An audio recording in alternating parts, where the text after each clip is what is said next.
बिस्मिल्लाहिर्रहमानिर्रहीम। अस्सलाम वालेकुम दोस्तों, मेरा नाम है राना शुएब और आप देख रहे हैं मेरा YouTube channel news and entertainment. नाज़रीन, वही हुआ जिसका डर था। जी, पीडीएम ने जिस वजह से सदारती रेफरेंस की मुखालफत की थी वो वजह सामने आ चुकी है। यूसुफ रज़ा गिलानी सेनेट का इंतखाब जीत चुके हैं और वो क्यों जीते हैं, कैसे जीते हैं, आप और हम सब समझते हैं। इस इलेक्शन से एक दिन पहले जो स्कैंडल, जो वीडियोस मंजर आम पर आई यूसुफ रज़ा गिलानी के बेटे की, वो इसकी जीत को साफ जाहिर कर रहे हैं कि इनके जीतने के पीछे वजह क्या है। अब कोई इस्टेब्लिशमेंट नहीं, पैसा है। जी जनाब, पैसा काम कर गया है। वोट को जो इज़्ज़त और तकरीम मिलनी थी वो मिल गई है और वो इज़्ज़त जो है वो पैसे के ज़रिए मिली है।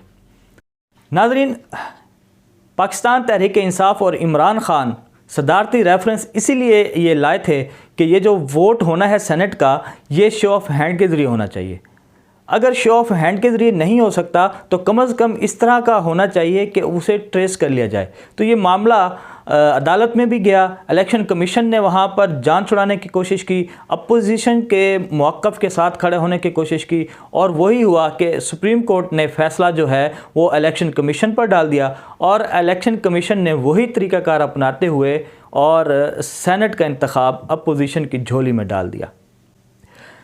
नाज़रीन, यहाँ पर एक बात बड़ी काबिल गौर है। कुछ दिन पहले मरियम नवाज़ साहिबा के मुंह से हमने ये सुना था, मेरे पास कुछ लोगों की वीडियोस मौजूद हैं, और जब से ये बयान आया है तो इलेक्शन कमीशन का पलड़ा जो है अपोजिशन की तरफ झुक गया है। लगता है कि चीफ इलेक्शन कमिश्नर साहब जो हैं वो घबरा गए हैं, डर गए हैं। उसके बाद से आप अगर देखें तो उन्होंने डस्का का इलेक्शन जो है वो कल अदम करार दे दिया और दोबारा कराने का उन्होंने फ़ैसला किया। सुप्रीम कोर्ट में उन्होंने अपोजिशन का साथ दिया। तो अब वीडियो सामने आई, उस पर भी कोई एक्शन नहीं लिया। तो ये चीफ इलेक्शन कमिश्नर जो हैं वो अपने आप को अब न्यूट्रल जो है नज़र नहीं आ रहे, जाहिर नहीं कर पा रहे। उनके जो इक़दामात हैं वो, उनका झुकाव अब अपोजिशन की तरफ है। तो ये जो चीफ इलेक्शन कमिश्नर का झुकाव अपोजिशन की तरफ है, इसकी दो ही वजूहत हो सकती हैं ना। नंबर एक, या तो वो ब्लैकमेल हो रहे हैं, और नंबर दो ये है कि अपने वो आईन व कानून के मुताबिक चल रहे हैं, और आईन व कानून तो यहाँ कोई नज़र नहीं आ रहा। तो नाज़रीन, यहाँ पर ये चीफ इलेक्शन कमिश्नर को अपना किरदार जो है न्यूट्रल ज़ाहिर करना पड़ेगा। उन्हें यूसुफ रज़ा गिलानी का जो ये जीत है इसको रिव्यू करना पड़ेगा।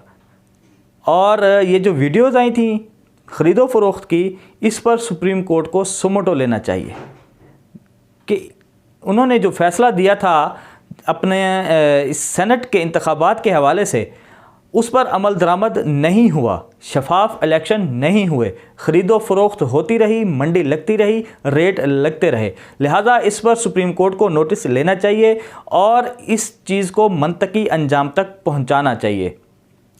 अब चलते हैं जी, इस रिज़ल्ट के बाद हुआ क्या, अपोजिशन चाहती क्या थी, अपोजिशन की अगली मूवमेंट क्या थी इस इलेक्शन के बाद।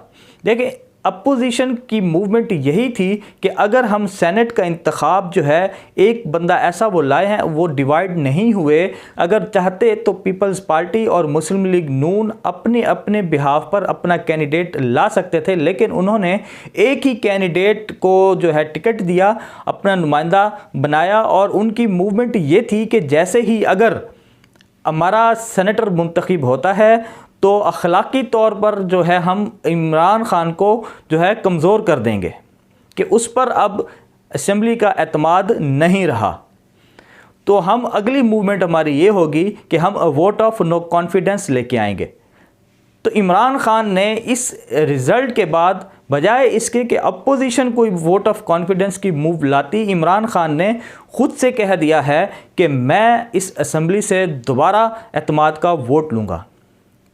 तो इस पर अब देखें अपोजिशन अब इस पे फिर देखें कोई और मौक़िफ़ लेगी। जिस तरह इमरान खान ने शफाफ इलेक्शन के लिए कहा था कि अब इससे पहले सारी जमातें कहती थी ना कि शफाफ इलेक्शन होने चाहिए, अपोजिशन से मैं तमाम जमातों का ये मौक़िफ़ था कि इलेक्शन शफाफ होने चाहिए, कोई ऐसा मेकनिज़म और ऐसा तरीक़ाकार बनाना चाहिए कि जो शफाफ इलेक्शन को यकीनी बनाए। तो इमरान खान ने ये शो ऑफ हैंड या ओपन बैलेटिंग की तरफ वो गए थे, सदारती रेफरेंस भी लाए, तो अपोजिशन को इससे कोई तकलीफ़ हुई और वो इसकी मुखालफत में चले। अब या तो ये लोग इमरान की जो है मुखालफत बराए मुखालफत करते हैं कि अगर इमरान खान कोई सही काम भी करने लगे तो ये उसको गलत करने की, उसे गलत साबित करने की कोशिश करते हैं।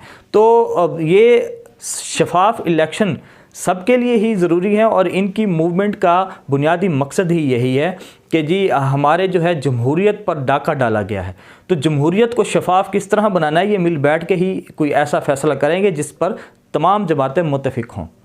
तो अगला मरहला इनका अब ये था कि इन्होंने वोट ऑफ नो कॉन्फिडेंस लाना था। अब इमरान खान ने जो है पहले से ऐलान कर दिया है कि मैं कॉन्फिडेंस का वोट लूँगा दोबारा इस असेंबली से, क्योंकि यूसुफ रज़ा गिलानी के इतने वोट नहीं थे जितने उसको पड़ गए हैं।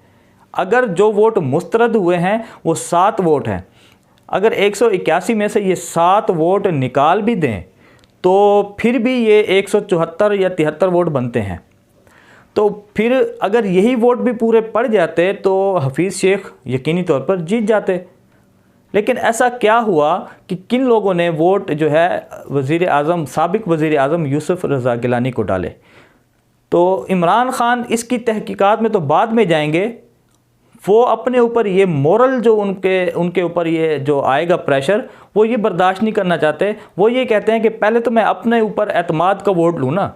तो उन्होंने बजाय अपोजिशन को ये मौका देने के वो ख़ुद से इस मूवमेंट की तरफ चले गए हैं कि मैं इस असेंबली से दोबारा जो है कॉन्फिडेंस का वोट लूँ। इससे होगा क्या? इससे एक तो ये होगा कि अब ये जो अपोजिशन ये कह रही थी कि हम प्रेशर डालेंगे, एक तो वो प्रेशर नहीं होगा, ठीक है। अब ये होगा कि इमरान खान ने ख़ुद से कॉन्फिडेंस का वोट लेने की कोशिश की है और जो असेंबली में अब वोट पड़ेंगे वो होंगे शो ऑफ हैंड के ज़रिए। जिन्होंने यूसुफ रज़ा गिलानी को वोट डाला वो था सीक्रेट बैलेट, और इमरान खान को जो कॉन्फिडेंस का वोट मिलेगा वो शो ऑफ हैंड के ज़रिए होगा।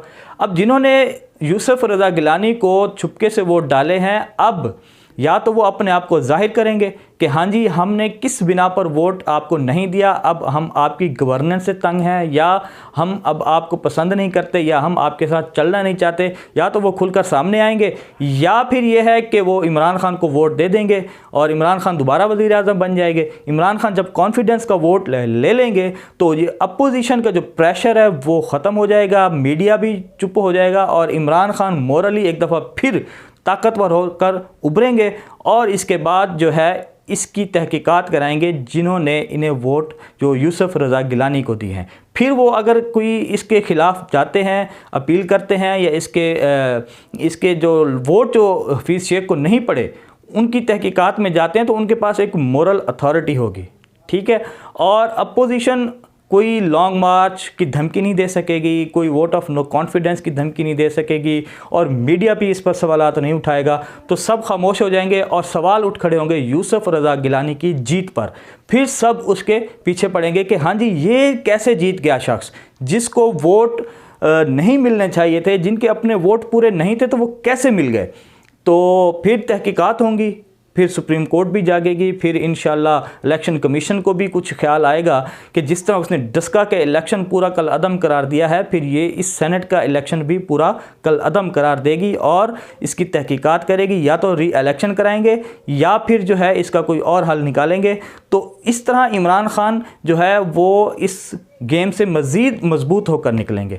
तो नाज़रीन ये आज का था मेरा तज्ज़िया, और मुझे उम्मीद है कि अगर Imran Khan vote of confidence की तरफ जाते हैं तो ये उनकी अच्छी मूव होगी और इससे इमरान खान को एक मज़ीद एतमाद मिलेगा और अगले जो जितना टेनोर है वो फिर बगैर किसी प्रेशर के वो अपना गुजारेंगे। और सेनेट में फिर अक्सरियत होने के बाद फिर इस तरह यह है कि अब इमरान खान को सेनेट में अक्सरियत भी होगी, तो उस अक्सरियत की बिना पर वो कोई बिल अपना पास कर सकेंगे।